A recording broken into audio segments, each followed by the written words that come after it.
holiday season.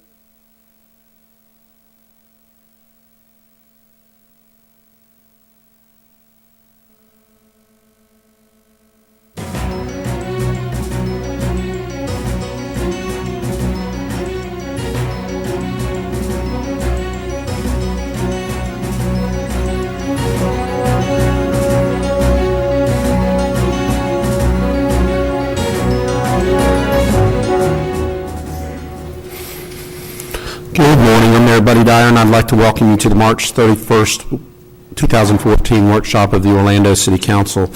Today, Council, we have three different presentations, and for the first workshop, I'd like to call on our Orange County Tax Collector, Scott Randolph, to provide us with an update on the collection of taxes and city, county-held tax certificates and anything else that might be on your mail-in tax collector. Thank you, Mayor. It's yours. And thank you, City Council, for having me today. I can't imagine a more stimulating discussion for Monday morning, so I hope you all have a cup of coffee with you this morning. But I'll try not to go too long, and please, if you have any questions on any topic, don't hesitate after I get done.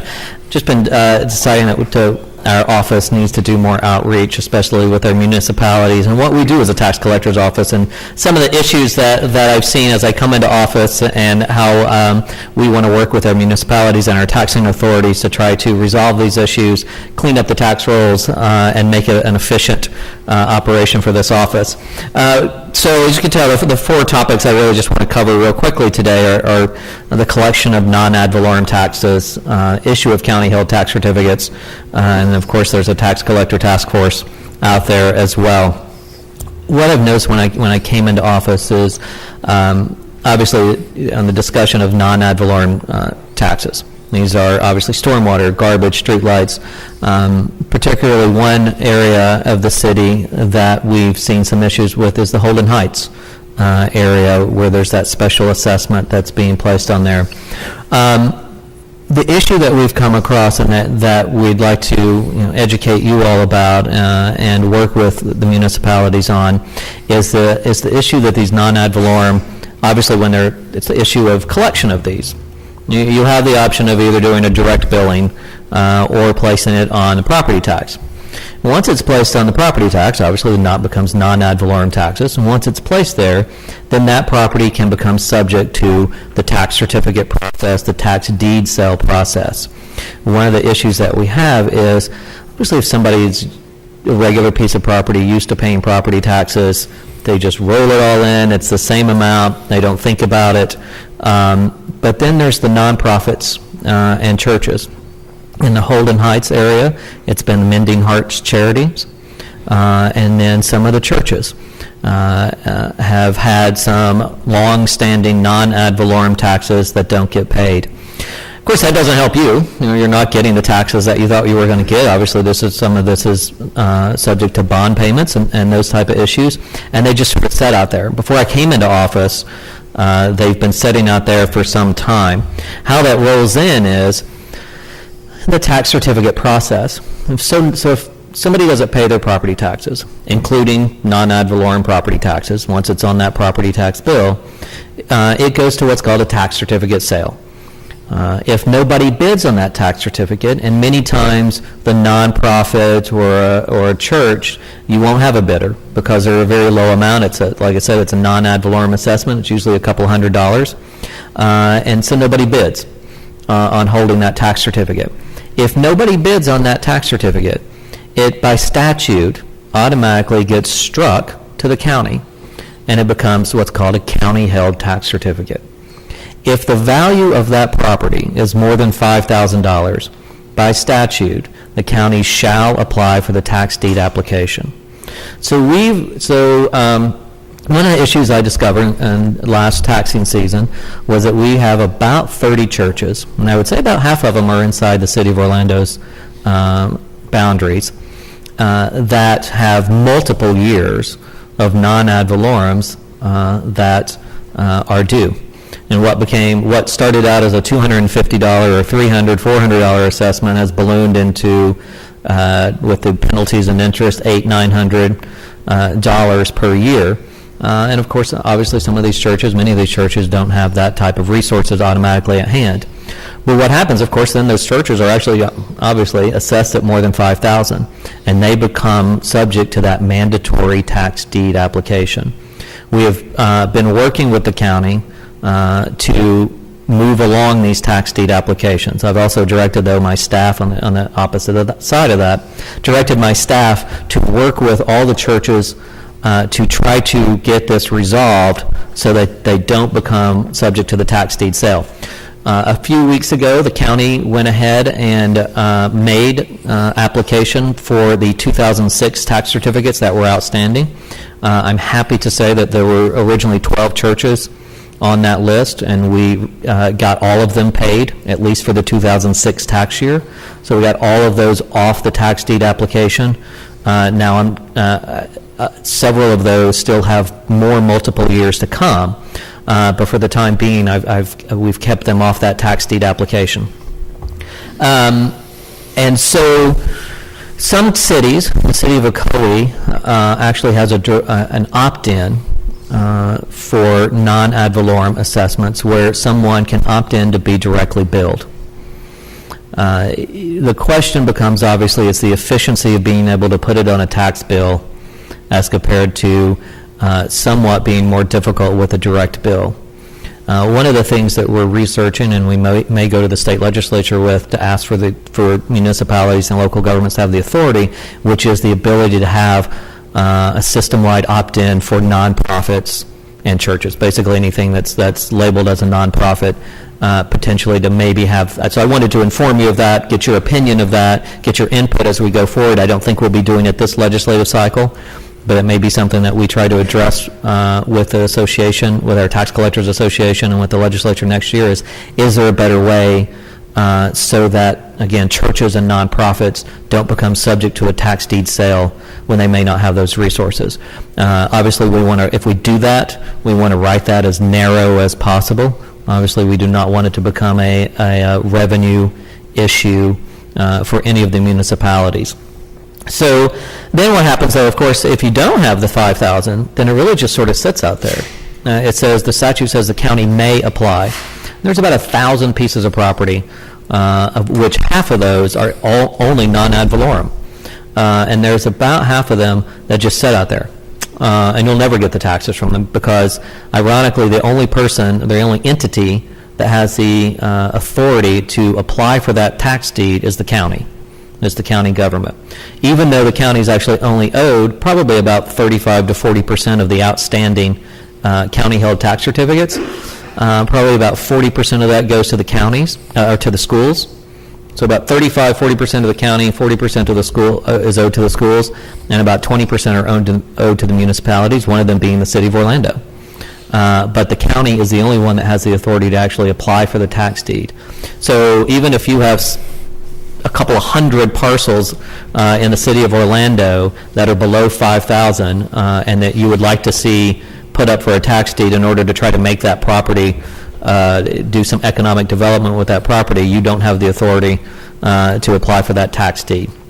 I'll say another thing that we're trying to do with that, though, we're doing some programming changes to our property tax database, and we hope to sometime this year notify all the adjacent landowners for any piece of property that's assessed at below 5,000, all the adjacent landowners, and let them know that a piece of property adjacent to them is available potentially for a tax deed application. And we're hoping, a lot of these that are assessed below 5,000, I would just sort of call them orphan pieces of property. They probably got, during a development, they got siphoned off into some small parcel. They're just sort of set out there. But nonetheless, it sort of muddies up the tax rolls. It keeps certain pieces of property from becoming productive. And so we're going to try to contact all the adjacent landowners and let them know there may be a potential that there's an adjacent piece of property that they may be able to gain title to. A lot of them are held by corporate development corporations that went under. Candidly, a lot of them are held by hedge funds that purchased them in prior years during the tax certificate process, and it ended up coming to them on a title. So We're definitely taking a much more proactive approach to trying to clean up the tax rolls in regards to the tax certificates. So I wanted to open up that discussion about nonprofits and churches in particular, and how do we resolve that issue in a manner that we protect the revenue that's needed for the bond payments, but at the same time, can we figure out a way not to make them subject to a tax deed sale, that they may lose their property if they don't have that, if they don't have the money. With that, I just wanted to also give you an update. Obviously, the county has been discussing a lot the tax collector task force, and I believe there will be yet another workshop next week on the issue of abolishing the tax collector's office and rolling it underneath the county. I wanted to come and educate it for a few minutes about why I believe that's a bad idea, why I believe it's a bad idea for municipalities. Currently, of course, under statute, we collect your taxes with no cost to any of the municipalities. The county actually picks up that cost in the fee structure. That can change under statute. Should this be abolished and rolled into the county could actually start charging the municipalities for certain costs for tax collection. Another issue with this being a county department, obviously, is the tax certificate situation. You may have certain county-held tax certificates that you would like to see go to tax deed application for the sole purpose of being able to put that piece of property back into a productive use. And again, the county is the only one that would have that authority. And then if you make it a county department, then you've got a bureaucracy that you may never see it. Another third big issue is the issue of forgiveness of taxes in bankruptcy cases. There are 3 appointed tax collectors in the state of Florida: Miami-Dade, Broward, and Volusia. I will say that in Miami-Dade, the department that houses the tax collector has actually been under federal indictment for securities fraud twice in the last decade. Of course, that's Miami-Dade, but nonetheless. In fact, they're under indictment right now because what they were doing is literally keeping 2 sets of books for the purposes of issuing bonds about 2 years ago. What they were doing is they were taking the general revenue, putting it on the books in reserves, but yet, taking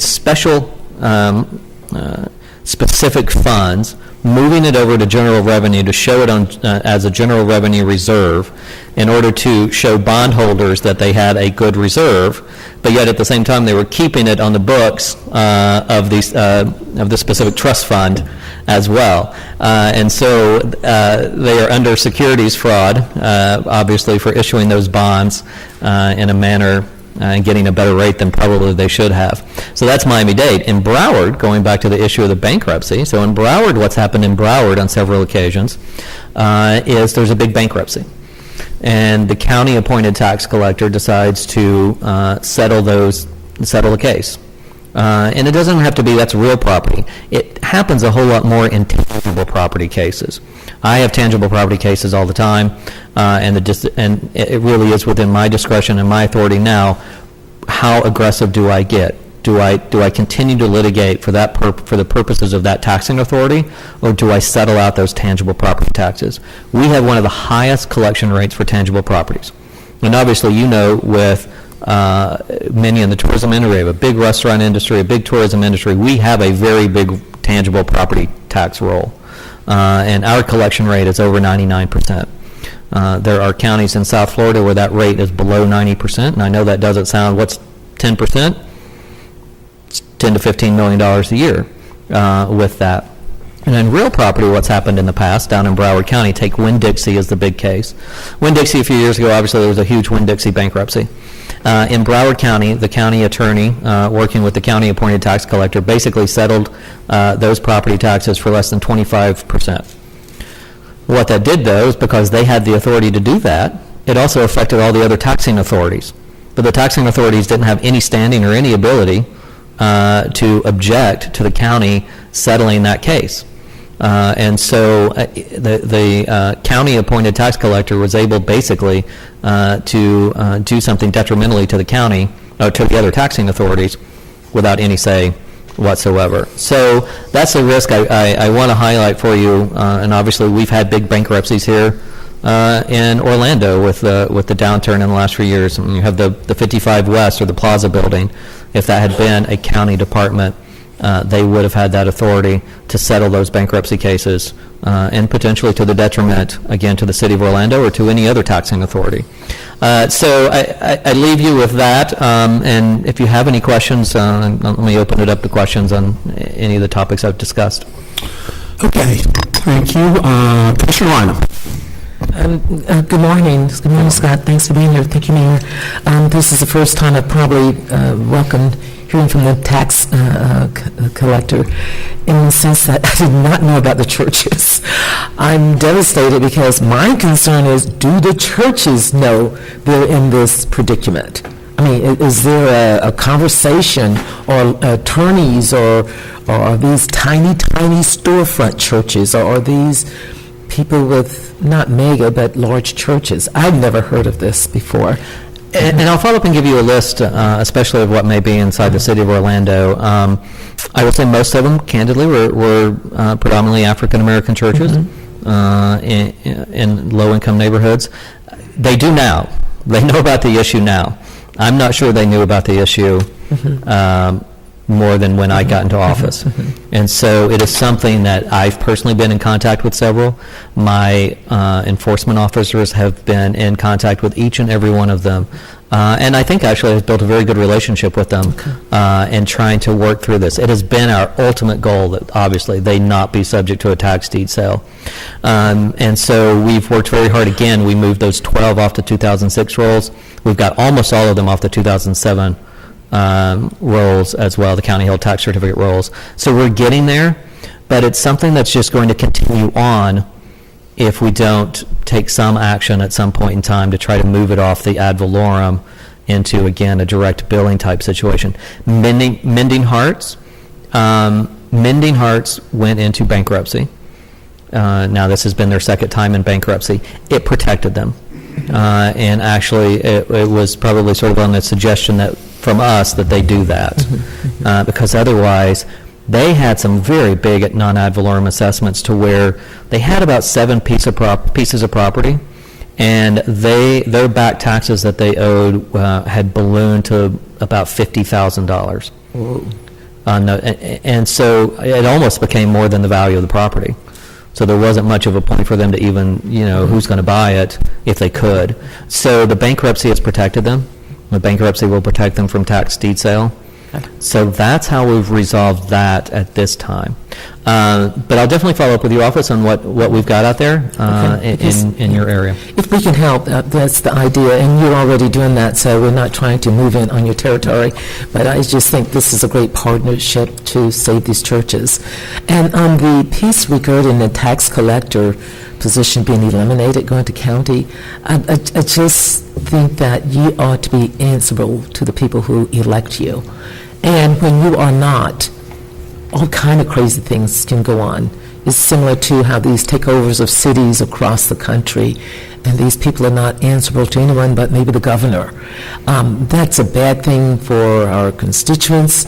We've got to recognize that, and I think that's the story you have to tell, we have to tell. And we can't tell the story unless we really know the issues and what's been happening. So I absolutely do not support that. I mean, we don't know what year we'll have this Turtle County situation, but that is not one. I think county's fine just where it is. Just do whatever they're supposed to do over there, and let's keep you where you are. Thank you very much. Thank you. I appreciate your comments. Commissioner Stewart. Thank you, Mayor, and thank you, Scott, for coming in. I appreciate you doing it. Tax certificate thing has always been confusing to me. So the question I guess I get to is that because of the tax certificates and being sold effectively, is there eventually a transfer of ownership? A mandatory transfer of ownership? I mean, the idea is that you don't pay your taxes, somebody else goes to the county can sell their certificate, somebody now can buy their certificate. If they buy their certificate, do they own the property, or do they own the lien on the taxes?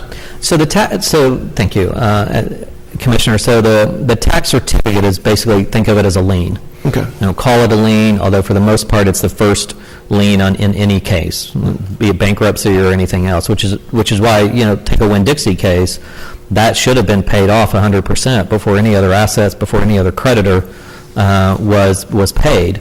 And so you really just get that lien interest. And then after the 2 years, so let's say that you owned one privately. So as a private investor, you'd purchase a tax certificate. You have the option, you don't have to, apply for a tax deed application. Per statute, after 2 years, the county shall apply for tax deed application for any piece of property assessed at more than $5,000. The tax deed application, so we basically do all the background on the tax deed application. We do the title search, all that, and then it actually by the statute, it actually goes to, in Orange County's case, the comptroller's office for the actual tax deed sale. In other counties, it goes to the clerk's office for the actual tax deed sale, and they actually perform the sale. So the sale becomes basically an auction. So you actually auctioned up, and then whoever, with the opening bid being what taxes are owed, including all the fees, obviously, and then that's the opening bid. And then if nobody bids on that piece of property, there's another reason why you don't necessarily, and this is why the county doesn't want to do it, and this is why no local government would want to do it. If nobody bids on that piece of property, the title actually becomes whoever holds the tax certificate. And in that case, that would be the county.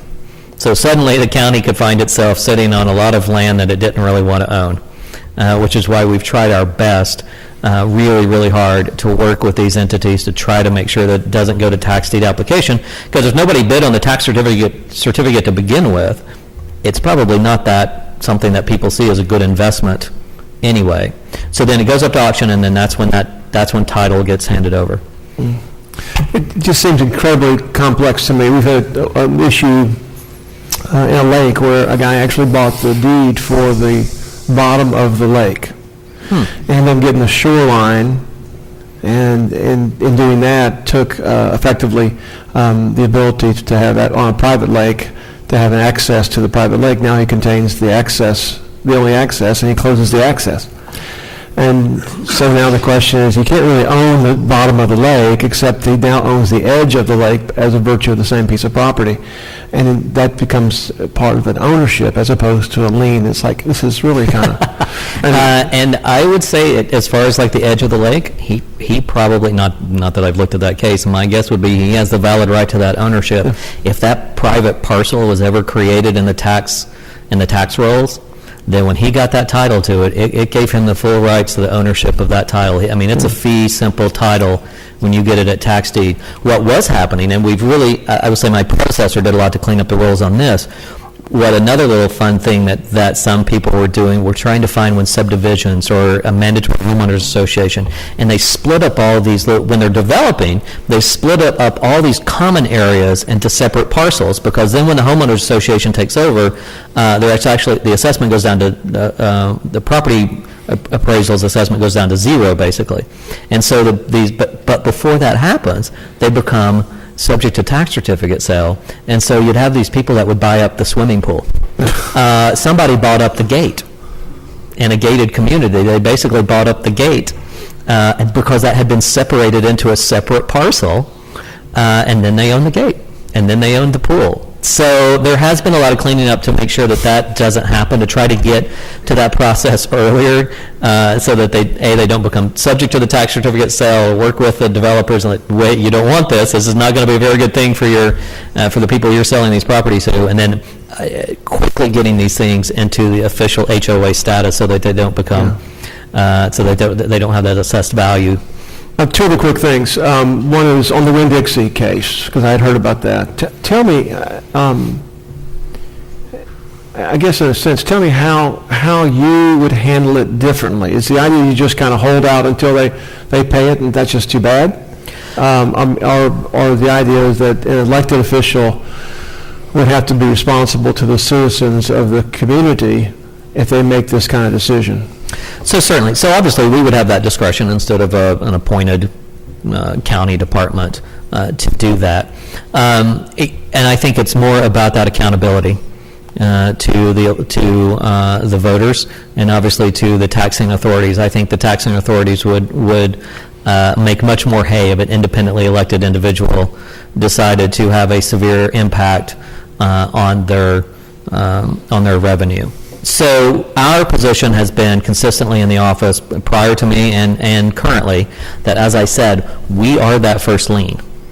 And so there is absolutely no reason for us to settle at all. If there are any assets to be had whatsoever, we will hold out for those assets and we will get it. Now, while that they are not subject to tax deed sale during that time, the interest still applies. So we're still getting interest on that property. So it's been my opinion that we hold out for everything. The tangibles are a much more interesting situation, and I will say that is something that I look at on a one-on-one basis when we get into litigation, especially for a particularly large case. And you know, one of the issues one of the ones that we've got downtown is the Urban Flats. That's moved from, before I got into office, they didn't pay their tangibles when they were in the plaza, and when they moved to 55 West, they also didn't. But this has been a serial issue with them, with the particular owners of that particular location and that corporation. And so we are about to probably enter litigation. I absolutely do not believe that we should settle for if there are any assets to be had, again, particularly in that case, because it's a serial case. And I think once you settle a case for way too low, then somebody else is going to come in and do the same thing. We've had another case. The other fun thing that we've dealt with is timeshares. And sort of and those type of issues. It used to be that each one of those timeshare units were assessed as a separate type of parcel. And then in 2010, the legislature came in and said, no, you should assess the whole building. Well, the issue is that there's tax certificates on the individual ones. So now I'm holding with individuals that have, like I said, individual unit tax certificates in bankruptcy. Actually, the Parliament House is in a huge bankruptcy. And we've been working a lot with them. They keep coming, will you settle, will you settle? No, because there are assets to be had on that. And it's not so much that, even though the Parliament House itself is in bankruptcy too, it's those timeshares that they built there on the shore back in 2006, 2007. And what's crazy is there's individual tax certificates on about 26 of those units, and then there's tax certificates on the whole building. So that's always fun to deal with all those different, and then you've got a bankruptcy on top of it. Again, I believe that since we're the first lien, we will not settle. On the tangibles, we have some other cases with timeshares, and we are doing everything we can to collect the maximum amount possible. I will say there are certain cases out there that have people calling Tallahassee and complaining that we won't settle. And there's been issues where, that went into, so the whole building goes down, and then the FDIC stepped in, sold it to another bank, to a receivership, so it gets foreclosed, goes back to the bank goes under. It was Colonial Bank, went under. They originally held the mortgage. The FDIC comes in. They sell off the assets to another entity. The other entity didn't properly apply for the tangible, didn't properly fill out the tangibles, claiming they didn't know. And so we are in current litigation with that. And so that's probably one of like 10 or 15 litigations we're in on tangibles. Well, good luck. Yes, Yeah. I do not plan on letting that go. And part of it is you have to make that assessment, as any attorney would know. You have to make that assessment of, okay, even if I lose money or if I break even on this, am I setting a good enough precedent that we don't go through this again? And for me, as a tax collector, that's what I plan on doing, is saying I want other entities to know that we will pursue it to the full extent. Yeah. Let me follow up with Commissioner Lyon. Let's assume that the best case scenario is that of what Commissioner Brummer wants to do is to just bring that into the county. Okay. Where is the real savings of that? I mean, somebody's going to have to be an appointed tax collector. They're probably going to get paid basically about the same kind of money. Your senior staff is probably going to have to do the same type of work that they're currently doing. You're probably going to be in the same facility. You're probably going to have to do the same taxes. Where is the efficiency of that? I know the accountability, I understand that, and I agree with Commissioner Lynham, but where is the efficiency of you being appointed versus being elected, with the only exception of the cost of the election, which is borne by the entire county and happens at the same time? So where is the efficiency? Well, I agree with you. And there was one memo that was put out during this task force that came up with $1 million. And where they came up with that $1 million was to basically eliminate all my senior staff and absorb it into current functions in the county. Comptroller Martha Haney immediately actually issued a memo rebutting that memo and said there was no savings to be had. And that in fact it would probably cost the county more. Their systems, our IT, our software is completely different than anything the county has seen. Even though, what's amazing is even though, of course, they call me the tax collector, in recent years, over the last decade, the state has basically pushed all DHS-MV functions down to me. And I probably spend 3/4 of my time dealing with DHS-MV issues as compared to property tax issues, as sad as that is. But nonetheless, that's what I do. And so a lot of my senior staff deal with that as well. And so Comptroller Haney definitely disagreed with that memo. I disagree with that memo. We did eliminate a couple of senior positions when I came in. We eliminated 3 of them off that memo as it was. I don't believe there's any efficiencies to be had. I don't think there's cost savings. In fact, the Department of Revenue, which approves our budget, ranks my office as the second most efficient office in the state of Florida with tax collectors. We've consistently been in the top 5 for the last 5 years. My first budget year put us at number 2. And by far, with the larger counties, we are the most efficient. The one above us was a tiny little county, but as far as large counties, we are one of the most efficient in the state. So I don't think there's efficiencies to be had, and you may lose, obviously, even some of the DHS-MV functions as well. Yeah.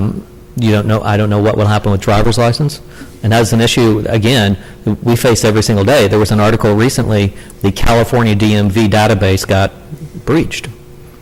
And it's something that I am concerned and worry about every single day. Not only does that contain financial data, as you know, if you've gone to renew your driver's license in the last few years, there's the federal law called the Real ID Act. That database that the state holds now doesn't just have financial. It has a scanned copy of your Social Security card. It has a scanned copy of your birth certificate or your passport. That database, I can't imagine, it must probably get pinged every single day with somebody trying to breach that database. That is a tremendously important database that has to be protected, and it's something that we work on every day. It's not something that we put to the side. It's not something that falls down to the low-level employee somewhere. It's something that we keep on the top of our radar every single day. Thank you very much, Scott. Appreciate it. Thank you for your work. Thank you, Commissioner. Commissioner Haynes? Thank you, Mayor. Scott, good morning. Thank you so much for your presentation this morning, and obviously it was very enlightening. And just to let you know, I too support having the tax collector's position an elected position, and Commissioner Brummer has this one wrong, as well as some of the others that he tried to include in there.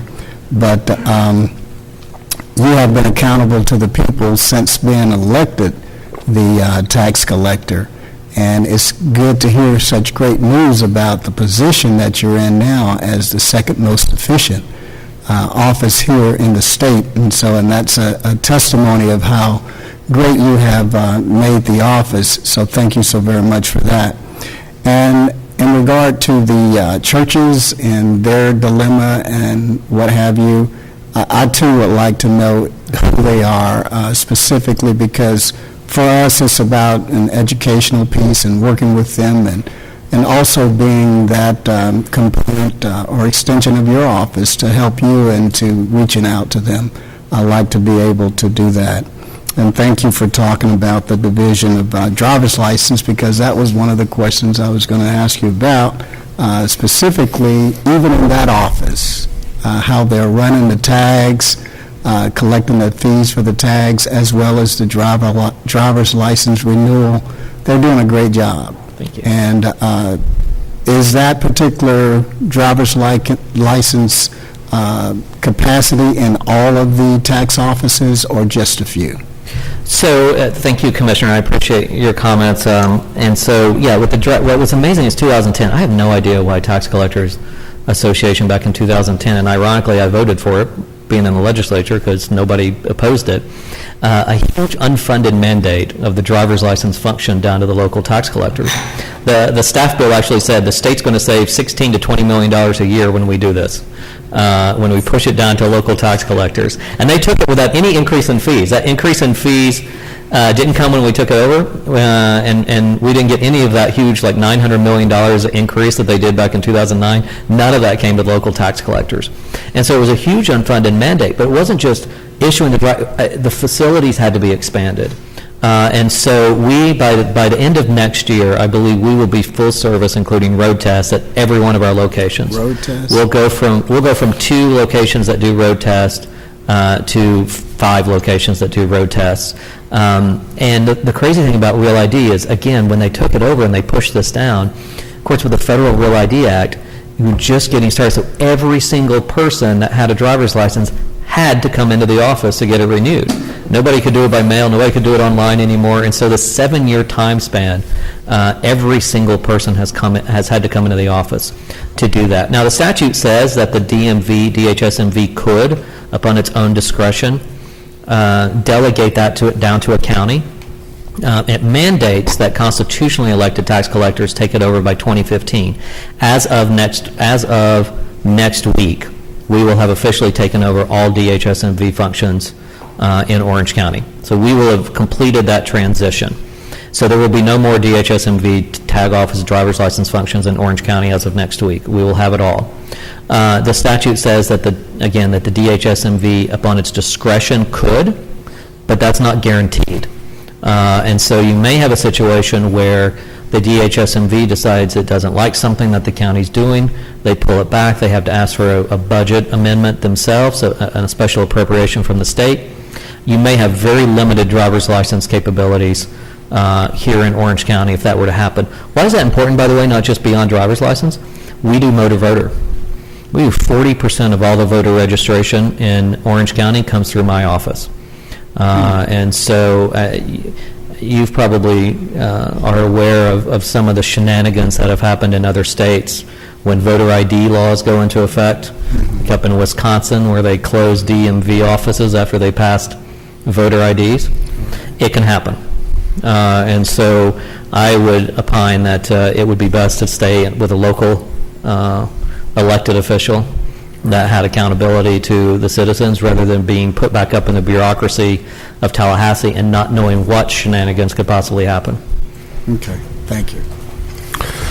Thank you, Scott. That was extremely enlightening. The only additional comment I would have is that we're very careful to distinguish between fees and taxes, because fees can be used for a specific purpose and taxes are more of a general nature, and maybe some people don't care, but we care very much whether it's a fee or a tax. Very true. Thank you, Mayor. All right, Thank you very much.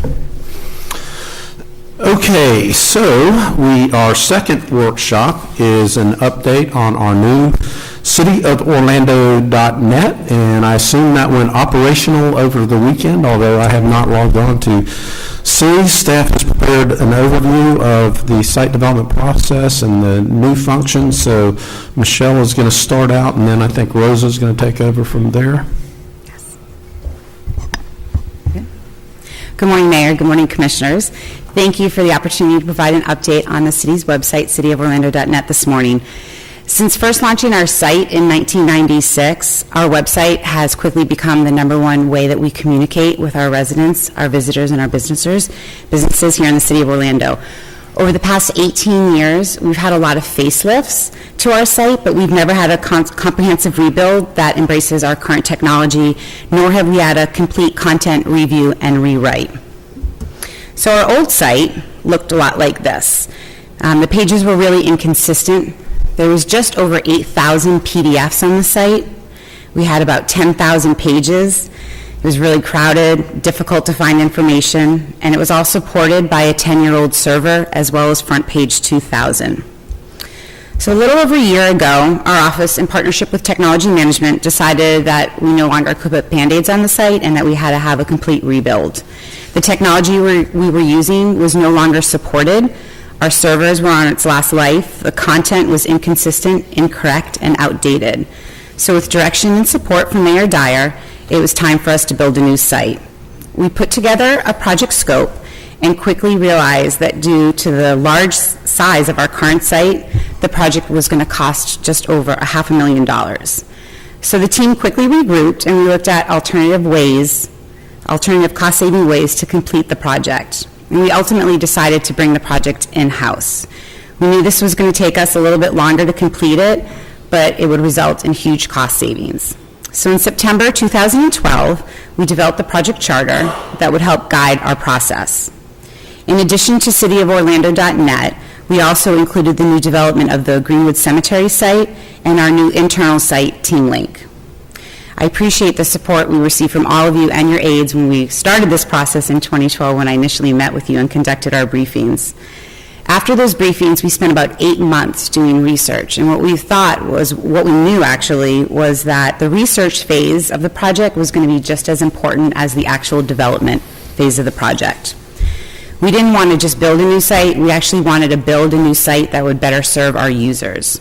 So how did we do that? We actually brought the project out to our users. We teamed up with .com Marketing, a local web marketing firm, to assist us with our outreach. We hosted several community focus groups in the evenings. We posted surveys on our website. We had conversations on Engage Orlando, which is our interactive online forum. We put together a community think tank that consisted of industry experts from different fields, including marketing, technology, education, communications. We also looked at our current site statistics. When users were going to our site, what was it they were looking for? In addition to all the external research we did, we also conducted thorough internal research. We formed a steering committee that consisted of several city staff from different departments. A lot of them are actually here today to show their support. We met with our web authors that manage day-to-day operations of our website that also have representatives in all the different departments. We also met with your aides. We had a survey on our internal website for the rest of our employees to participate in and let them know what they would like to see. And the feedback that we received from our team members, our internal team members, was really just as valuable as all of our external research. So some of the interesting findings from our research noted that we have about 15,000 visitors a day that go to cityoforlando.net. About 48% of them are from the state of Florida, 32% from the U.S., and about 20% international. Some of the most visited pages that people are interested in, of course, jobs, police jobs and jobs being number one, parks, Lake Eola Park being the number one park, permitting, and our fire department.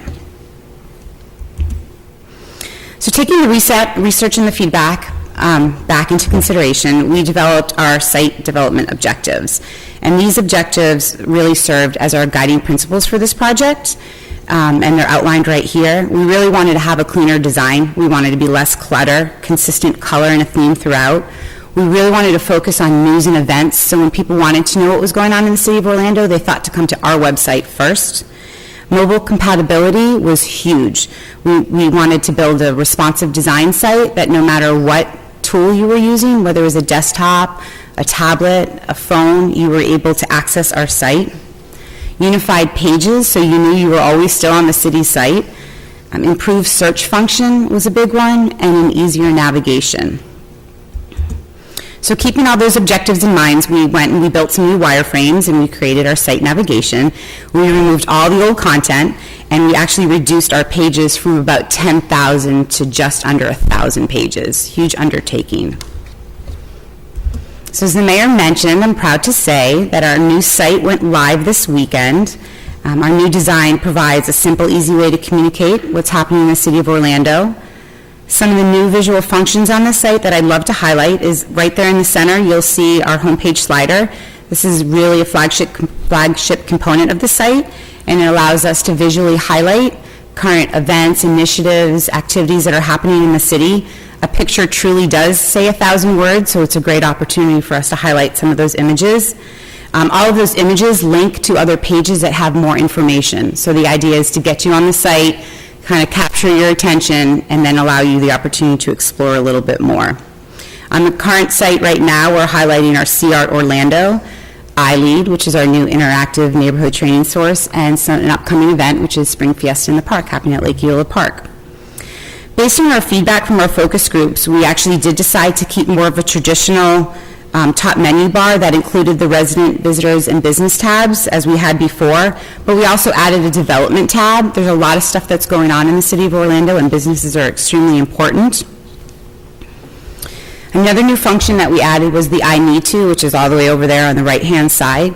And this function's been populated with the most frequently asked questions. It's just another easy way for people to get answers to their questions, whether it's I need to find a city job, I need to find a park, I need to find a place to park, I need to submit a permit. So we'll continue to populate those based on our search engine results. Another added function on the top was the very top navy blue bar, which is a regional-based menu bar. Our research showed that when people were coming to our site, they just weren't necessarily interested in the city of Orlando, but they were actually interested in what's going on in the region. So we've included links to our Downtown Development Board website. We have a mass transit that highlights activities that's going on that will be happening over at the airport, as well as Sunrail. We have Visit Orlando, our Convention Visitor Bureau link, and also a link to our venues page. At the bottom of our site, it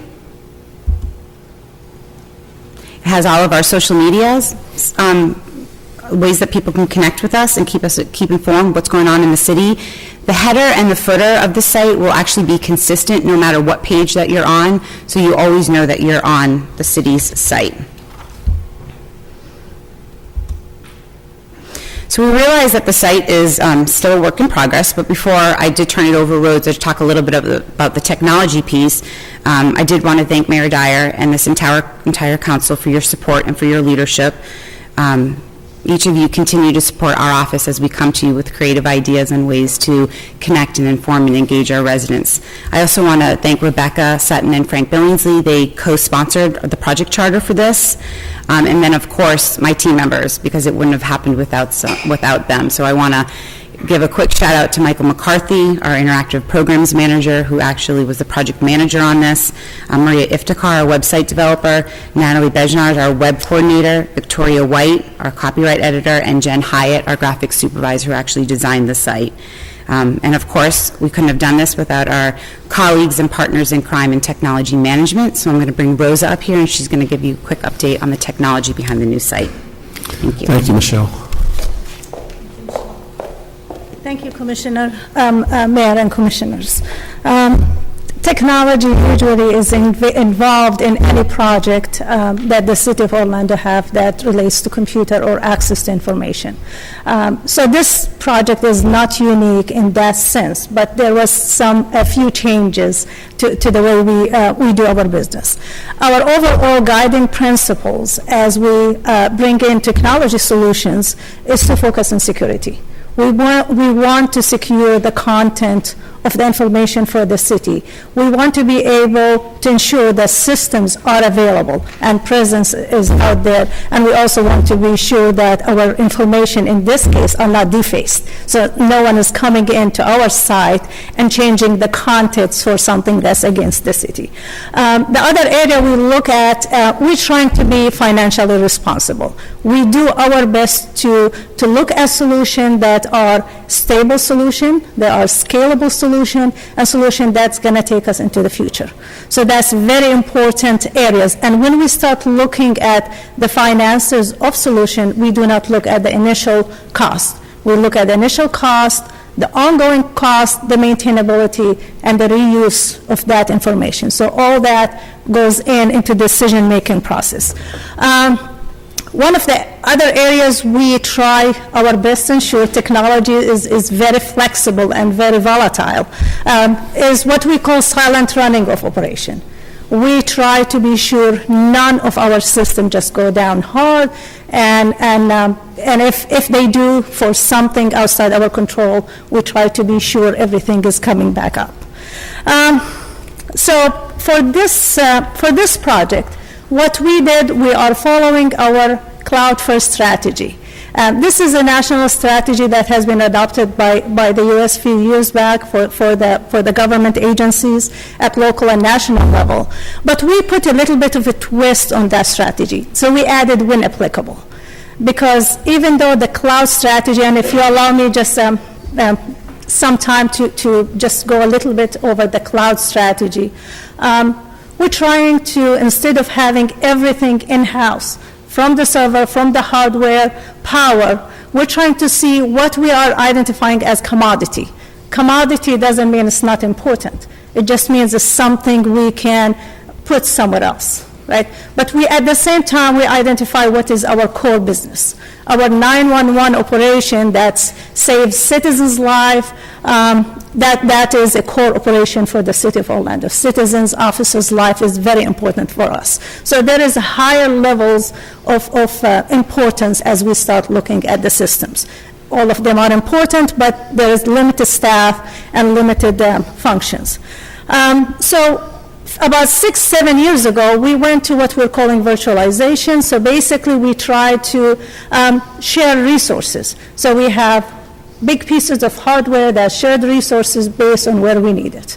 And that worked very well, was financially responsible for us. About 3-4 years ago, we embarked on the cloud. So we took our email contact system to the cloud, and then we moved to Workday. So this is a whole application that sits in the cloud. With this project, we actually tried something a little bit different. We went to what we're calling infrastructure as a service. So we are leasing the hardware instead of bringing and buying servers. And there is a lot of value. And again, that wasn't a decision based on hype. So there was a lot of value for doing that. Because what it does, it helps us to be scalable. So if we have more content or less content, we can shrink and pay only for what we need. We still manage security, we still manage access control, we still manage all aspects of content and application. So it is our process. The solution we put together with Michelle team's help and the rest of the city and the steering committee members, we try to adhere to the strict security standards.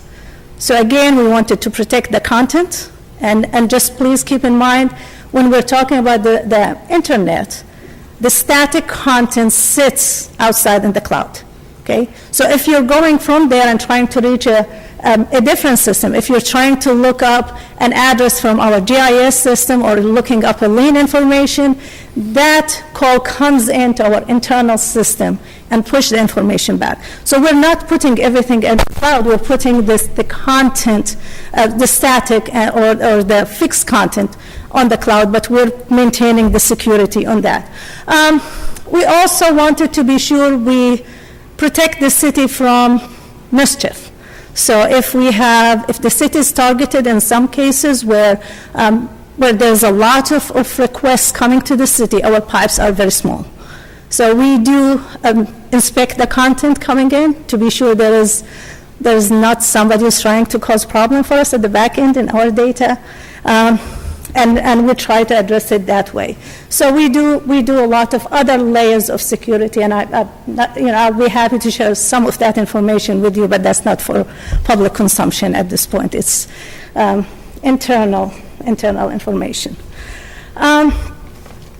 I did talk about financially responsible.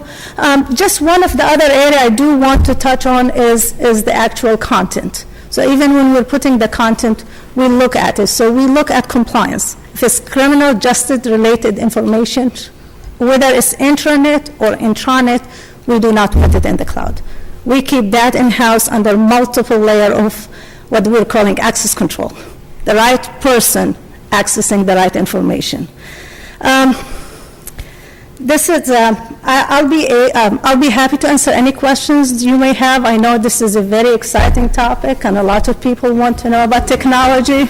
I did tell Michelle that this is unique, but I'll be happy to share our. If you're interested, I'll share with you our cloud strategy or the overall roadmap for the IT for the city of Orlando. So thank you very much, and I know Michelle and I will be available to answer any questions you may have. Okay, thank you, Anna and Michelle. You know, this just shows what a very talented staff we have. It's a great success story that we were able to accomplish this in-house with our own resources rather than spending $500,000 on outside consultants or webmasters or whatever they may be. And this is a win-win. We developed a new communication information strategy for our residents and did it in a very cost-effective way. So thank you for that, and thank you, staff, for a job well done. Commissioner Sheehan and Commissioner Ings. Pictures are great and everything like that and graphical interfaces, but the bottom line is we do the business of the city every 2 weeks here in the council agenda. I didn't see that anywhere listed there. I mean, CR happened 6 months ago. That's the lead thing. You know, we're going to be talking about stuff we did and then not concentrating on getting information to the public. I mean, I'm really about public information. If it's going to be a site that people can't find our council agenda, I'm concerned about that.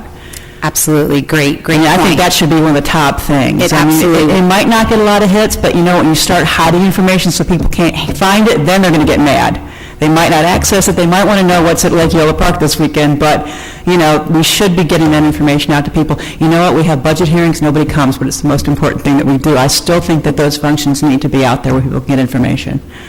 Absolutely, well said. And to a point earlier, we really want the site where people will come for just news and events, so not just events and the nice things that are going on, all the exciting things. So that slider bar that's really big and center in the front is where we will also put what's going on in council, the agenda items, upcoming action items, things of note, treating it more like a newspaper website as well. So it's absolutely where we will put our official city business. So it's only going to pop up when we have a council meeting? It's not going to be something people can find all the time? It's actually on the site all the time. It's under the government tab. It's also, they can search for it in the search function as well as the I need to, but when it's of note, meaning if it's happening during that 1 week, it will be right there up on the homepage. So it'll be in actually several locations. I just don't want it to make it a needle in a haystack. Like I say, I mean, I know what we do here isn't that fascinating to most people, but I still think it should have as much priority as something that happened 6 months ago. I really do. So Yes. I'm a little distressed by that, and I guess I'll continue to bring up my concerns if people express that concern of being able to find information. Thank you. Thank you, Commissioner. Commissioner Ings. Thank you, Mayor, and thank you for a great presentation. But what I was looking at was, excuse me, the limo. Will that be found in the downtown piece, or downtown Orlando piece, or is that going to be something separate too? Because that is a piece, especially with the new expansion of the limo and that kind of thing, that people are going to be really interested in, and also parking and the Performing Arts Center. Transportation, thank you, Commissioner, is a huge topic of concern, which is one of the reasons why we put the header on the very, very top, the mass transit. So it will live front and center on the top bar. It will also be located in several different places. Mayor Dyer's page has a lot going on Sunrail. It will also be on the homepage, where if you noticed on the homepage, see if I can get back, you'll see there's actually that center slider, and then there's also another area to the right that will provide us an opportunity to highlight projects and initiatives of note. Is it interactive now? Can you actually click on these things and show us what's there? It is not, this is not, it's just a screenshot of the site, but it is live right now. And in follow-up too, what we're planning on doing is we have a follow-up strategy to launching the website, and part of that is actually having a conversation with each of you in your offices to talk about the needs of the site. Is it meeting your site, meeting your needs, things that you'd like to see added? It is definitely a work in progress, and we look forward to making those changes with you. Okay, thank you. That's all I have, Mayor. Commissioner Stewart, then Commissioner Lineham. Let me, as we're evolving, the biggest challenge is how do we get back to you, how do citizens get back to you about suggestions and changes? It seems to me that while Commissioner Sheehan and I slightly disagree on access to it, because I think I found it pretty easily when I looked at it. The question is that it seems to me that they shouldn't come to us to go to you. It seems to me there ought to be kind of some regular way of popping it right in and letting an evaluation, or how can I improve the site or something like that, in terms of getting the information out. Because I know it's a good example as I'm looking at venues. And listed on the venues is Amway Center and the thing called Bob Carr. Bob Carr is the Bob Carr Performing Arts Center, but we've called it Bob Carr because locally we just call it Bob Carr. If I got 48% of the people coming from inside the United States, they have no clue what a Bob Carr is. So it seems to me, I'm looking at some of these lists that just ought to be, the links ought to be just a little bit more descriptive as they come through. So how do I get that information back to you so that it can be evaluated and then updated? Great comment. We have, as far as our post-launch strategy, we will be reaching back out to everyone through surveys, through some questionnaires, and through team meetings as well, to talk about exactly what you just said. So just because it's live right now, the conversation does not stop.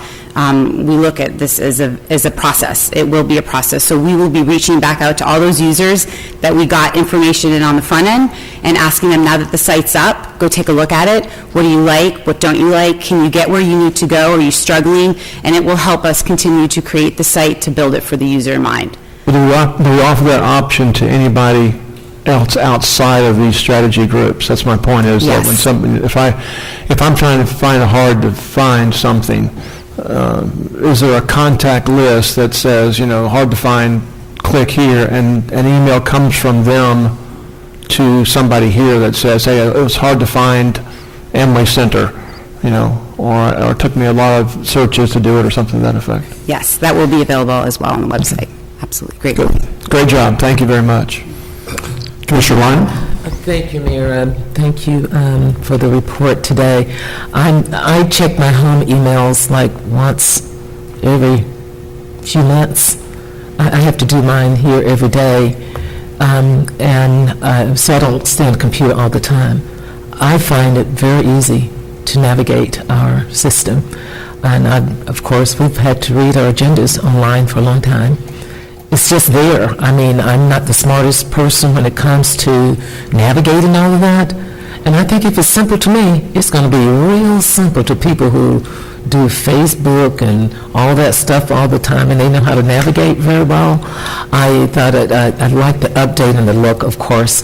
And I was more concerned about my own website in my office, making sure I can get my information there. But I thought it was well done, and there is just no concern to the public about accessing, particularly City Council. That's always the first thing pops in your face. It's just, you've got to be like blind to not see it and be able to access it. So to me, it's just not a concern at all. Thank you. All right, again, job well done, and I like Commissioner Stewart's suggestion that make it easy for people that are actually using the site to let us know if they have an improvement or some way that we might serve them better. If you put it in I need to give feedback. Yep. Would be a good way to quick Thank you. response. But if they want to find something, we're going to advise them to go get a GPS, too. All right, thank you.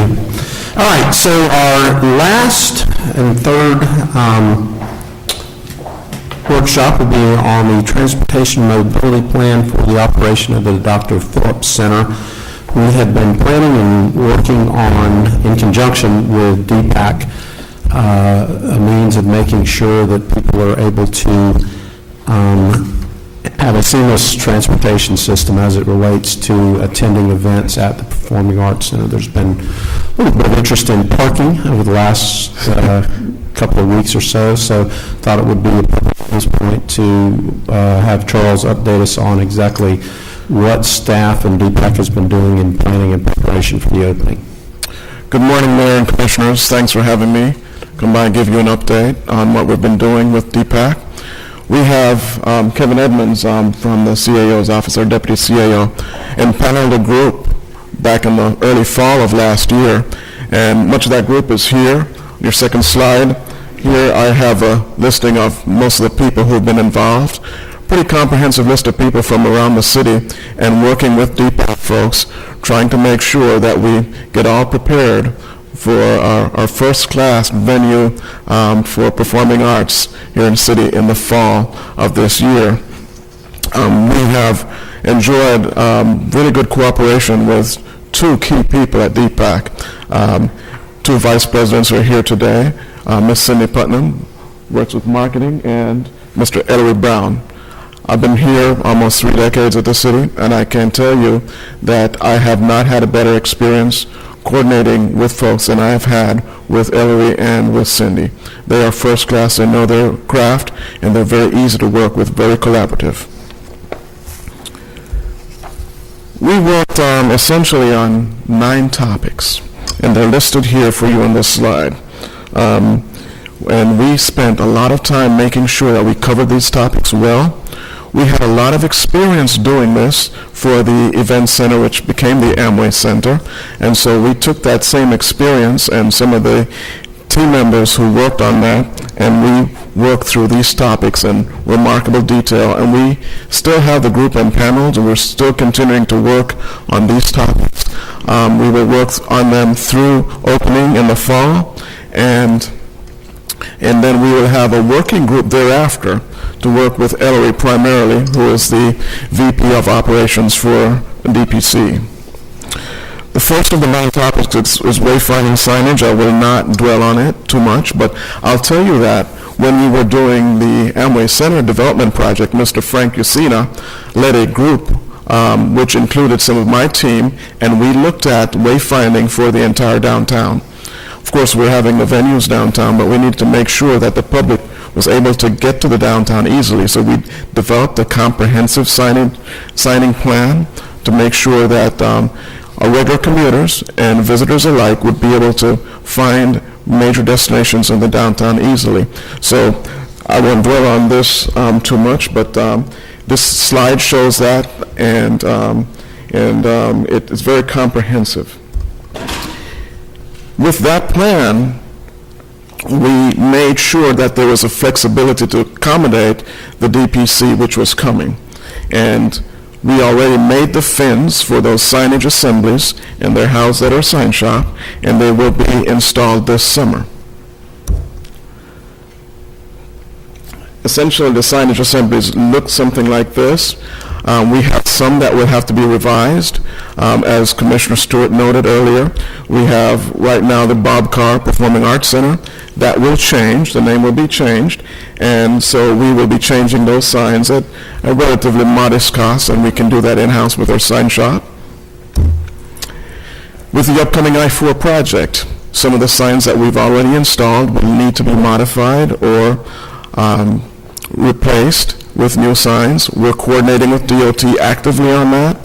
There'll be 29 such signs that will be affected.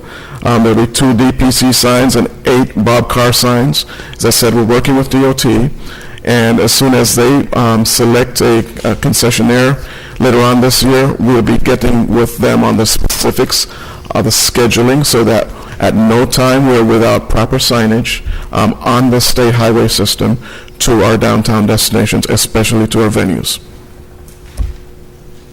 So before I get into the other 9 topics, we had to look at the constraints or assumptions that would govern what we were planning for. And so we worked with Ellery and Cindy, and we came up with some basic things. The DP season is expected to run primarily from late September to mid-June. Performances almost never occur on Mondays, but we'll still plan for a few Monday performances. Season average of about 20 performances per month. Almost all performances will occur during evenings and weekends, and generally performance start times are being scheduled for 7:30 p.m. and 8 p.m. in the 2 theaters. That's very important because we want to have some stagger between the start of our regular Amway Center events, primarily Magic Games, which normally are starting about 7. Arrival times we expect to be about 90 minutes prior to performance. Parking, I think this is the main event, and I'd like to tell you that we've been thinking about this for years. Mayor Dyer, right after your tenure started here at the city, we embarked on the most comprehensive transportation study ever done by the city, Downtown Transportation Plan. And right when we were wrapping that up, we took one of the elements out of that study and we gave it special attention. We hired national renowned consultant Walter P. Moore and Associates to help us do a specific parking analysis, inventory, and parking study for downtown. We used the information from that and allowed our traffic and parking consultant, GMB, who were developing the Amway Center plans, to develop a very detailed and specific parking plan for the Amway Center. That was done in June of 2008. Shortly thereafter, HDR, a consultant that had also worked on our downtown transportation plan, updated that and did a similar study for the DPAC. And then in 2010, summer of 2010, if you recall, a group of staff members, including Ms. Christine Kefauver, used to be here, including me, including Alan Johnson, came here to brief this council on a comprehensive update for venues, transportation, and parking. And that was done in advance of the Amway Center, but also had an eye towards the other venues that we were developing.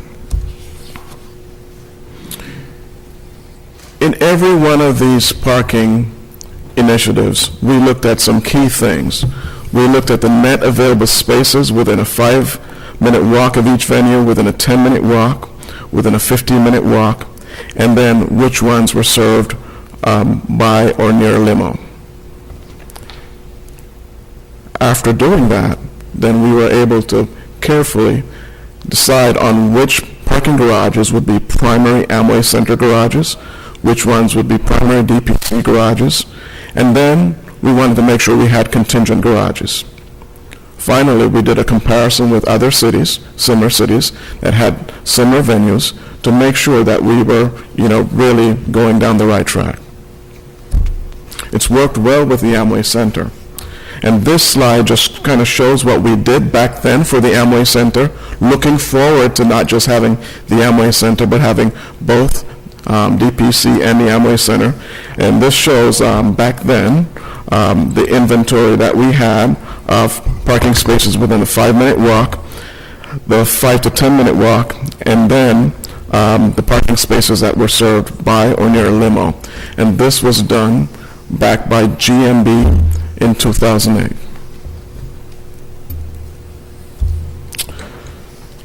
So what we've settled on with all that and all the updates all along is a parking plan that we think is pretty robust and pretty specific for the opening date in the fall of this year.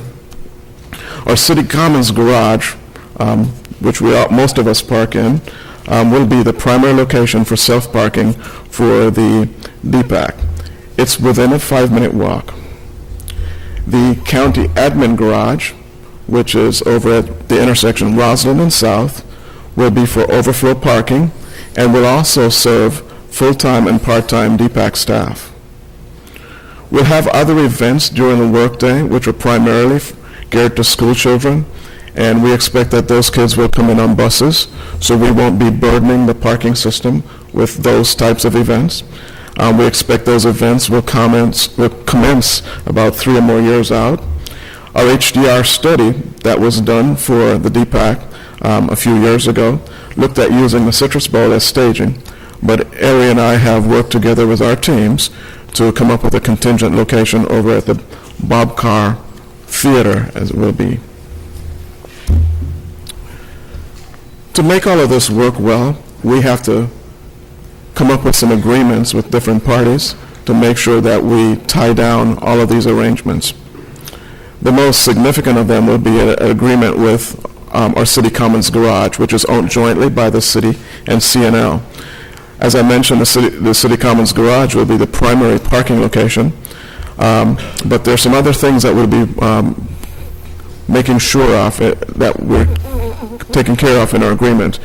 Those include patron and facility security, adequate signage, Trailblazer signage getting patrons over to the DPAC, a shuttle service to help some of the patrons get there, and the facilitation of the walkway as a passage route for folks going from the garage all the way over to DPAC. Finally, there with the City Commons garage, DPAC will be facilitating buskers.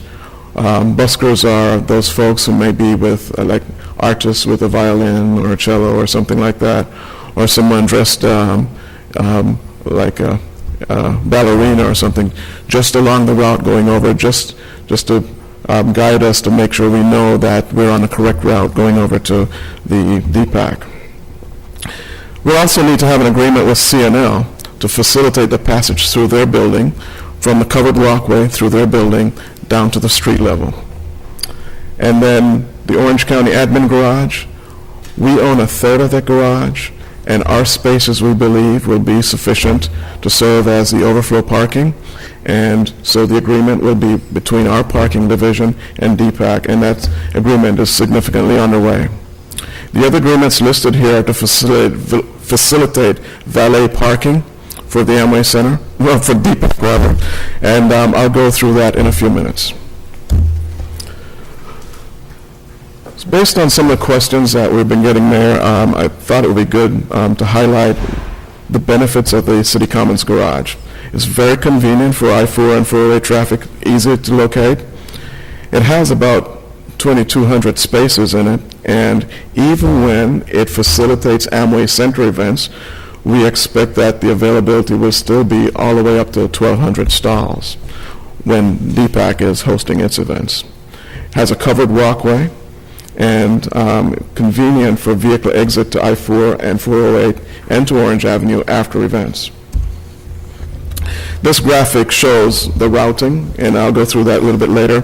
General routing from the garage over to DPAC. Some of that routing can be at ground level, which the green dash lines show. Some of the routing can be through the elevated walkway, which the red line shows, and can be connected to the green line too.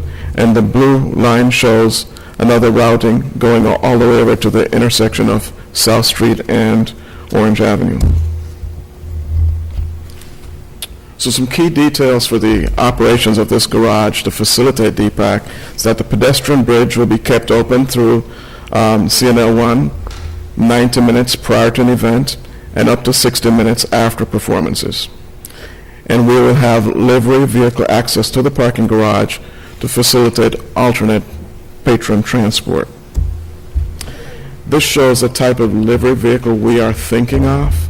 This particular one is a brand name Ocart Shuttle, but it would just pick people up at specific locations within the garage and transport them over to the DPAC. We've been very careful to look at the likely routes primary routes for patrons coming to the DPAC. And we've looked at the 4 cardinal directions and local streets, and we have used the same type of modeling that we did for the Amway Center development. And this slide shows what we estimate for the Disney Theater based on their capacity of 2,700 patrons. We've looked at 3 scenarios: 80% occupancy, 90% occupancy, 100% occupancy, and we've broken it out into self-park and valet, and then the number of vehicles that we expect from each of the cardinal directions. As we did with the Amway Center, we will be monitoring each event, documenting statistics, and making adjustments based on how the actual numbers turn out. And this graphic shows, I'll quickly go through it, the blue lines show the routes via the 408, and the red lines show the routes via I-4 to the primary parking. And all that information with a lot more will be placed on various websites, the PAC's website, will be placed in their marketing documents, and will be placed on the city's website to facilitate ease of patron access to the DPAC. This slide just shows the total performance load when both theaters are going at the same time. As I mentioned, public outreach, and we've been working with Cindy on this quite a bit. Public outreach, rerouting to parking, will be via websites, season brochures, rack cards, social media, and through subscriber correspondence. Significantly, with this site, as opposed to other venues, we will be encouraging most of the patrons, as we see happening in most other cities with similar venues to the DPAC. We'll be encouraging the patrons to pre-purchase their parking with their event tickets. And we've just done a recent update. Ellery, independently of the city, has done his own recent update on parking availability downtown, just in case we need contingent parking. And he's looked at a number of different scenarios here, evening and weekend availabilities. Evening and weekend availability with an Amway Center event, and then weekday matinees. And in each scenario, we believe we have more than enough available parking in a reasonable distance downtown if we should get to a scenario where we need additional parking. Now, the basic parking plan is done based on an assumption of 2.5 occupants per vehicle.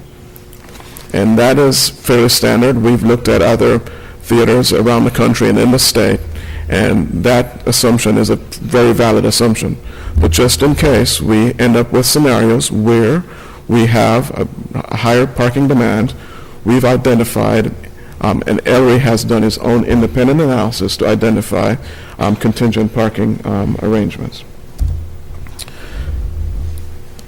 We expect that a higher percentage of the patrons using this facility will opt for a valet option. So the DPAC will be working with their staff right now to contract with one valet operator. They're going through a procurement process, which they expect will be completed in May. They will hold the leases on the valet lots themselves, and they will have a tiered costing of valet service. They'll have standard valet, VIP valet, and handicap discount valet. They expect that because of the nature of this facility, that the expectations of patrons would be a lot different than we would have at the Amway Center or at other venues. So they're expecting that they will need to have a 50-person valet operation so that they'll have very short wait times pre-event and post-event. We've identified a number of valet lots, and discussions are going on with the owners of these lots. 2 of these are in red right now because those discussions are not as far along but are yet promising. So they're expecting that the ultimate capacity of their valet service will be 325 spaces. They've actually calculated that for the 2 theaters, they'll need just a little bit less than 300 spaces, but they're making sure their capacity is over that. And the number of spaces that are actually being targeted are well in excess of that. So with the valet service, we're looking to establish an ADA pathway. DPAC is going to be offering discounted service for valet service for patrons who are disabled, and the city staff is assisting DPAC in establishing a certified ADA route from City Commons Garage to the theaters. Our parking division manager is assisting with the valet service procurement, and DPAC is actively working to make sure that uniforms are used as essential elements in branding of very high-performance valet service. A circulation plan here, which might be a little bit hard to read. It's very detailed, but essentially what it does is it routes traffic primarily in from the north, westward on South Street, and southward on Magnolia for valet drop-off of cars. Coming in from the south, though, from Anderson Street up northward on Magnolia will be the livery service that I talked about, and maybe a few buses that may drop off patrons either at the curb on Anderson Street, at the curbside drop-off, or right in front of the front door of the theaters. We are very careful to develop pre-event valet service maps for the public, which will be sent out in the marketing information, and post-event valet service maps. We're also very careful to develop pedestrian access maps, as I mentioned before, from primarily the City Commons garage and from other contingent parking locations. We're very concerned about making sure that pedestrians understand that they need to cross Orange Avenue in particular at signalized intersections, which are being modified to enhance the pedestrian experience. And also, we will be taking special care to let them know of their egress back from the PAC to whichever garage. And this graphic shows the egress plan through the CNL Arts Plaza, which is just to the east of City Hall, back towards Orange Avenue and to the two primary crossing intersections. And while I spoke a lot about single occupant and maybe double occupant vehicle access to the PAC, transit remains a very big focus of the PAC and of the city. This map shows the two limo stops right adjacent to the PAC campus, right to the north, right by the Grand Bohemian. One is by the Grand Bohemian, the other is by the church parking lot on South at Magnolia.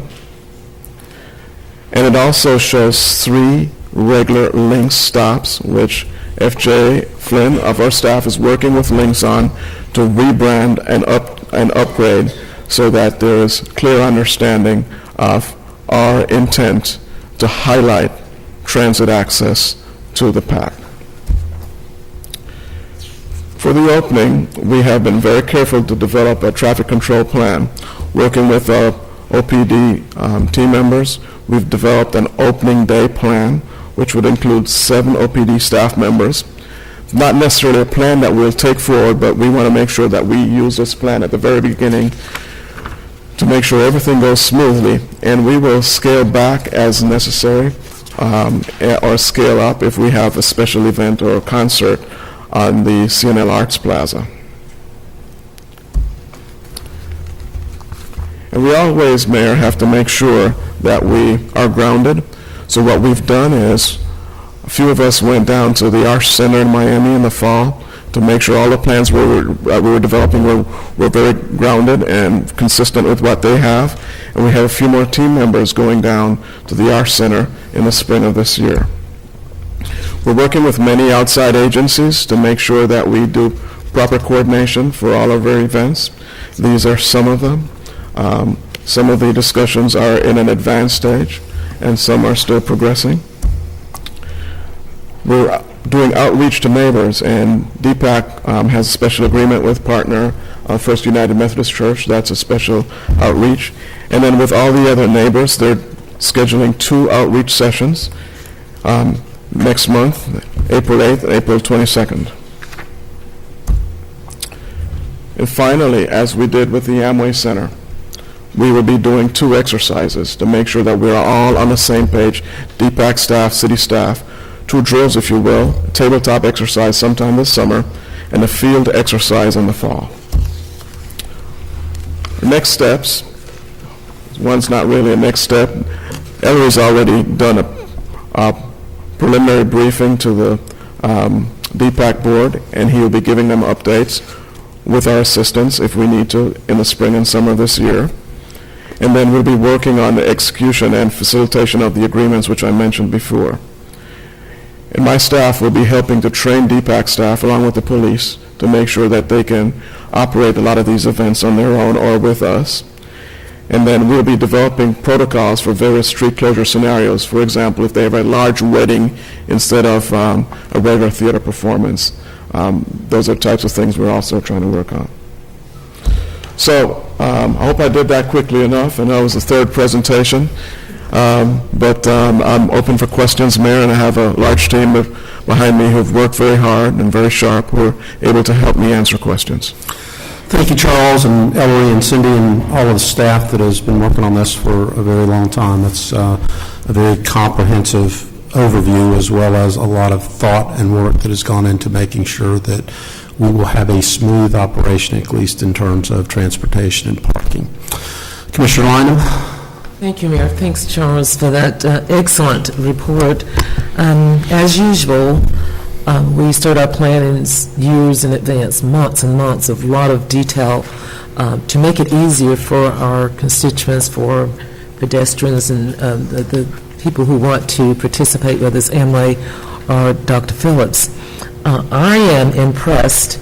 I was impressed regarding Amway, because every time I've gone to a game, I never had a problem going in and out. I'm just impressed with how we're going to handle Dr. Phillips. And I tell you, one of the things that impressed me is the access for our bridge to come over and come down at CNL. I think that is great. It reminds me of Indianapolis with all their bridges they've got through town and downtown. But that's only one little bridge, so maybe in the future we get one to go across Orange Avenue. But I think that is great for us in the Valley parking. I am also impressed with GPSs or that kind of signage and movement on roadways so people can find when they're coming in from Daytona or coming from somewhere. We will have these little lines moving that show you the best way to go, maybe on some of the, intelligent signage or whatever you do when you're driving. 5 minutes to Dr. Phillips or exit at da-da-da-da-da-da-da, the little messages as you're going. When you're driving along and it says traffic delayed of 5 minutes or 10 minutes to exit on the 408. And that kind of GPS knowledge coming into town, especially if you haven't been here before or you're not that familiar in the evenings or when it's dark, and how you normally get people to come in just how you want them to come, and then you make them leave exactly how you want them to get out of the loop so that it clears the traffic for everyone. Of course, I am concerned, of course, when we serve the I-4 work. I mean, that's going to literally shut down anything. And I'm hoping that some of the forward thinking would be to go, how do we manage the I-4 construction for the ultimate I-4 and all of the work that's going there? And I know you're working on that to make sure we have updated knowledge, updated information, and folks who live in the city and folks who are visiting can get in and out of Dr. Phillips Performing Arts Center real well. I'm just thoroughly excited about it. And then real downtown maps, when you visit a town, checking at your hotel, and you are given this, you're right here, and this is how you get to the CVS, and this is how you get to Dr. Phillips, this is how you get to, and I'm sure they're very, very colorful, very easy to read, and I'm sure we're going to have probably some things like that too, whether they're in the hotels or in the garage or somewhere, that one page like a little hand card, a palm card we call them, to help people navigate downtown. But I'm excited because if you prepay for your parking, you guys are going to know where people are going to park before they even come in. You're going to know how they're coming in and where they're coming from. So, Mayor, I thought it was a great report. I thought it was very, very thorough. Thank you, Charles. Sure. Thank you, Commissioner. Commissioner Stewart, then Commissioner Ings. Charles, thank you. Great job. Let me cover a couple of quick things. The first is that this is the type of thing that ought to go on the website like tomorrow, or maybe like in the next 10 minutes.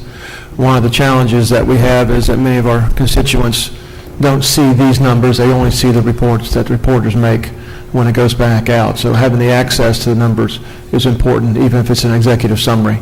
And so you've probably already done that. You're smiling. You have that look in your eye like, oh, you've already done this, Robert. Thanks a lot, Charles. Well, Commissioner, in 2010, when we did the workshop here, that workshop was placed on the city's website. And it's still there, and the presentation is also still there. So some of the stuff that I talked about today was back on the website since 2010. Yeah, that's a good point. And so both Cindy and I are working to make sure that this information is not just on the city's website, but on the PAC's website. And she has developed marketing materials that will be sent out by hard copy very soon, and will be on their website with this type of information. Yeah. I think what people misunderstand, I think it's the function of the arena, of the Amway Center versus the function of the Performing Arts Center, is they're misunderstanding the number of people that come. What they do is they see both of these venues, both of them effectively about the same price, if you want to call it that. And so they assume that the same number of people are coming to both ones. And I think one of the graphs you have here, it's the first time I've seen it, is really what we expect the actual usage of parking spaces for an event to be. So you're looking at 900, max of 900 to 1,000 vehicles, and that's relatively easily absorbed in what we currently have nearby. They believe that because of the nature of it, it's 18,000 people, and so therefore you got the vehicles for 18,000. It's not. It's just 1,000 vehicles, and we've got to figure out how to get them there. I think you've done a good job analyzing that. One thing that concerns me is, though, I will tell you, I guess maybe it's the nature of having been around for a while now and seen some of these things. I would imagine that there's going to be many calls for us to shut down Orange Avenue in front of the plaza. And so, much like we do shut down Church Street. And I didn't see much of your work here that includes shutting down that, making that kind of a larger plaza area from City Hall proper all the way across, and that changes this traffic flow significantly in that area. Commissioner, I wanted to make sure you were able to have lunch today. So I didn't go into every topic, but we certainly have looked at that, and we have scenarios where we will likely close Orange Avenue, especially on weekends when the demand to use Orange Avenue is low, and especially when we have events that are scheduled in the CNL Arts Plaza. We expect to close Orange Avenue. I think there's also a team here at the city working to do some upgrades to our plaza in front of our city hall, because as I've seen in many other cities, we want to have a seamless transition all the way across to the Absolutely, the yeah. Performing Arts Center theaters, and just be able to host large gatherings in the plaza. I know we've done the Blues BQ, and we've had that going north, I guess, and in doing that, we had blocked, I guess, South Street on a couple of occasions. I think what's really cool about this venue now is that by turning it 90 degrees, you still keep two major arteries to access, but you increase the total number of space significantly for people to be able to have an outdoor event. That's correct, and we've been speaking with Ellery. The PAC will be programming events on the CNL Arts Plaza, and we've talked about these scenarios. There's so many scenarios, Commissioner. I'd be happy to chat with you about many of them. That's the only one that concerned me, because I'm thinking of pedestrians. What logically will happen is that they'll get to the plaza and they'll all just run across. And so the idea of having good wayfaring signs for pedestrians is important, but at the same time, there'll be many occasions where we'll want to shut that down, and that would be appropriate to do. We will have some aesthetically attractive barriers to keep people from crossing Orange Avenue at will. But there are times when we'll remove those barriers because we want to use that street space as part of the festive space. And much like what Commissioner Lineham says, this is a good part about being in a city. Yeah. This is the fun part. You get to attract people downtown and just build a community for our downtown area. Thank you for your work. I appreciate it. You're welcome, sir. Commissioner, thank you, Charles, for your presentation. How much time do I have to ask any questions of you? Oh, geez. Your fellow commissioners want to have lunch, Commissioner. Yeah. Hey, listen, in reference to the valet parking on gravel lots, are you guys really looking at that as an issue? Because you got some nicer cars that you wouldn't want to put on gravel lots.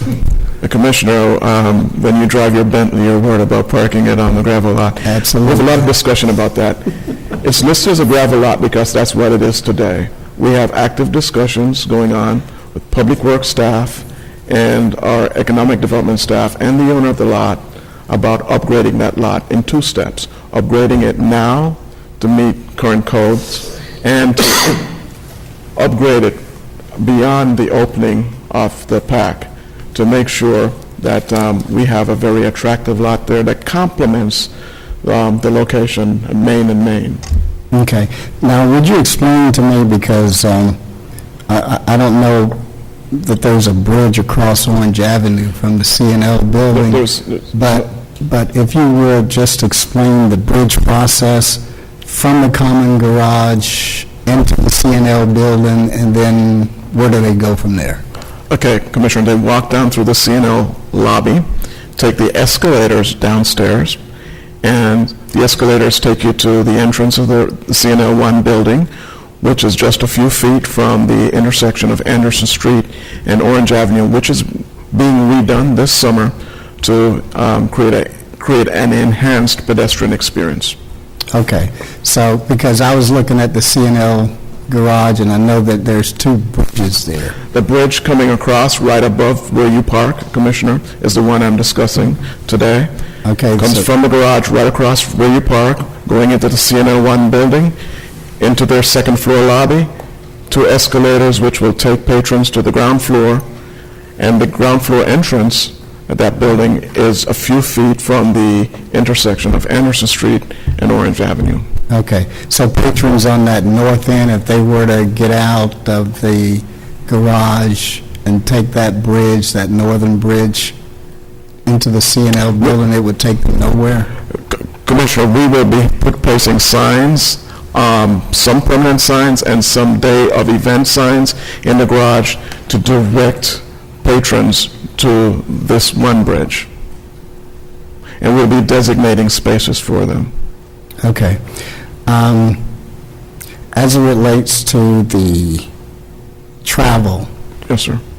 in hills along the pavers and sidewalks that we have, because many of our sidewalks are pavers, and sometimes hills get stuck in the cracks and crevices of these pavers.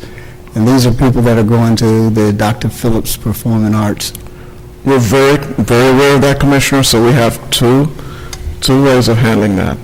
Valet parking, and the other way is the delivery service from the garage that I showed you, the old carts that would pick patrons up and take them, transport them down Anderson Street to Magnolia and right to the front door of the theaters. Okay, and for our seniors that really can't afford the valet parking, will they have special discounted prices for valet parking for our Yes, seniors? Commissioner, as was shown in the presentation, there are three valet options, three scenarios for valet. One's the premium valet. The parking for the premium valet will be on Magnolia, south of Anderson. Then there's a regular valet with most of those lots, and then DPAC will be subsidizing ADA valet service. Okay. All right, well, thank you very much. Appreciate your presentation. Sure. Mr. Gray. Thank you, Mayor. Thank you, Charles. Question is more about the private property owners. I mean, certainly you've demonstrated capacity in the city center garage and the Orange County Administration building, but my sense is a lot of folks will take the path of least resistance, which is jumping into the first parking garage they can find. And it seems now a lot of the private owners market that by putting an attendant out in the street with a lighted baton waving people in. Question, as you're meeting with these groups, are we pushing for some kind of consistent signage by those private owners for access to the garage as well as cost? Quite frankly, Commissioner, we have not done that, and I'll tell you why. Those activities that you mentioned happen primarily to the west of the Amway Center.